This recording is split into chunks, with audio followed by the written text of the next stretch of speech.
Assalamualaikum warahmatullahi wabarakatuh.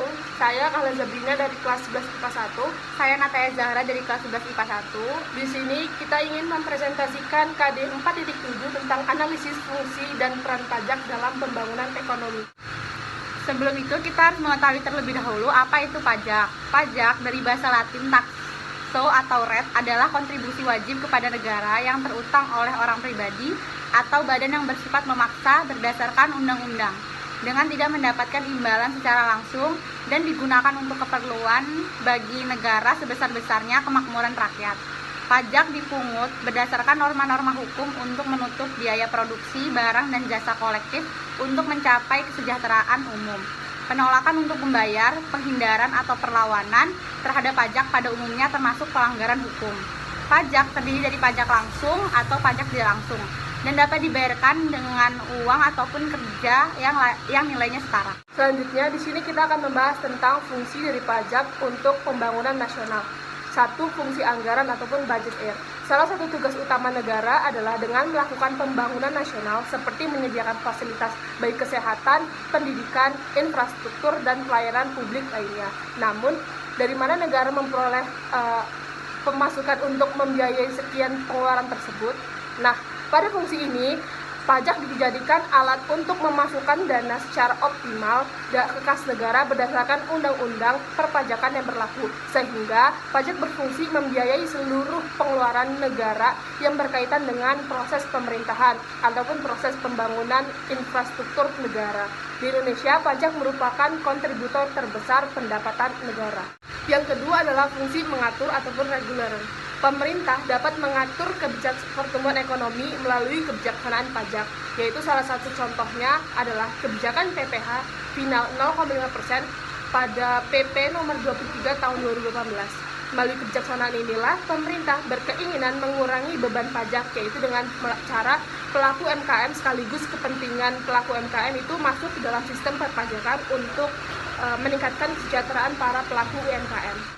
Fungsi yang ketiga adalah fungsi stabilitas. Pajak membuat pemerintah memiliki dana untuk menjalankan kebijakan yang berhubungan dengan stabilitas harga sehingga inflasi dan deflasi dapat dikendalikan.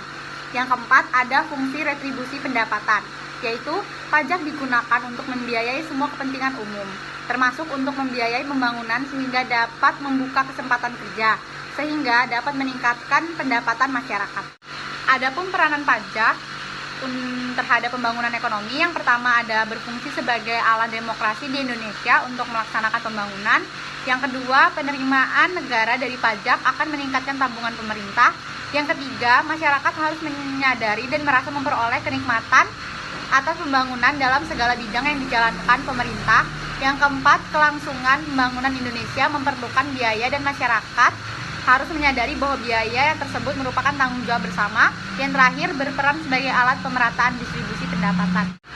Dari peranan yang dapat disebutkan tadi, dapat kita jabarkan bahwa peranan pajak dalam perekonomian Indonesia itu amat sangatlah penting. Kita dalam melakukan kegiatan usaha, kita tidak bisa lepas dari namanya pajak, baik perusahaan besar, menengah, maupun kecil. Masyarakat biasa pun tidak dapat terhindar dari namanya pajak, karena dalam kenyataannya barang-barang yang kita konsumsi sehari-hari juga dikenakan pajak. Oleh karenanya, pajak merupakan salah satu sumber penerimaan pemerintah terbesar dan cukup potensial. Bahkan 80% dari APBN merupakan hasil dari pajak. Sebenarnya peranan pajak dalam perekonomian itu sangatlah banyak, dan peranan utamanya adalah untuk meningkatkan kualitas taraf hidup dan kesejahteraan masyarakat secara luas. Di samping itu, pajak juga menjadi alat pengendali tingkat pengeluaran masyarakat dengan sistem perpajakan yang dapat membantu pemerintah dalam hal menekan pengeluaran, terutama jika dalam kondisi perekonomian yang sedemikian cepatnya, sehingga dapat memicu inflasi yang tidak terkendali, sehingga pengeluaran masyarakat dan pemerintah perlu dikurangi. Dan dengan adanya pajak, pendapatan disposable yang siap dibelanjakan menjadi berkurang, sehingga konsumsi akan ikut mengalami pengurangan.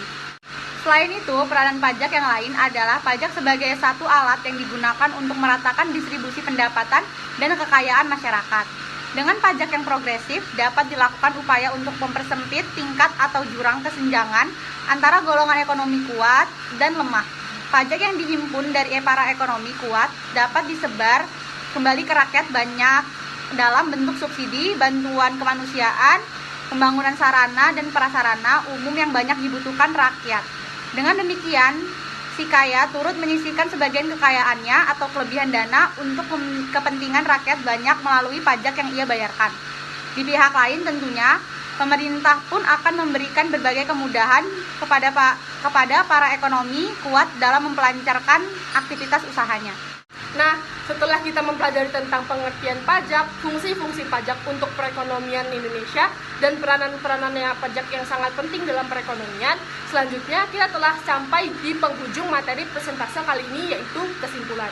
Sebagai kesimpulan akhir, uraian-uraian yang disebutkan menunjukkan bahwa pajak memainkan peran yang amat penting dalam perekonomian, yaitu sebagai sumber pembiayaan pemerintah dalam melaksanakan tugasnya untuk mewujudkan kemakmuran masyarakat agar masyarakat mencapai taraf hidup yang lebih baik. Salam pajak dari rakyat, Oleh rakyat dan untuk rakyat. Sekian presentase kami kali ini. Kami akhiri. Wassalamualaikum warahmatullahi wabarakatuh.